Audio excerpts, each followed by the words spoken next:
It's awesome. Coming back home to Michigan and having your name at the top of the wild card list and as a strong potential to be in the chase is a great feeling, and I'm going to look back on that and smile for sure, and can't wait to get home and to see all those people and to know that we're closing in on something really that's a huge accomplishment for not only myself but this whole team.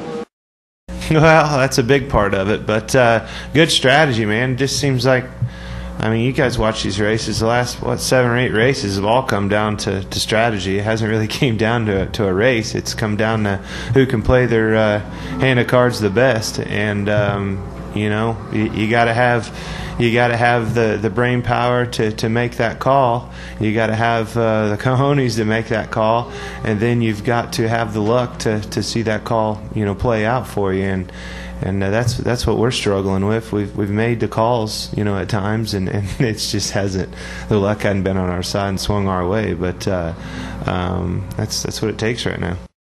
Michigan's, I've always said it's one of the easiest tracks to drive because it's so big, wide, and somewhat forgiving. You get to a place like Bristol, and it's a little more difficult now to be a product of somebody else's frustrations because of the way the bumpers align. Therefore it's a little bit more secure when you're there than you used to be. Because if you had one bad run there at Bristol before, all it took was somebody lifting your back tires off the ground and you were in the fence. So, there's a lot to look forward to, throughout the rest of the season.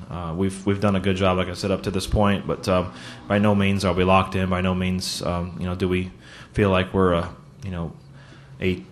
I shouldn't say a championship caliber team, but I think we have some room that we need to grow to be more successful and have ourselves a better opportunity at winning the championship.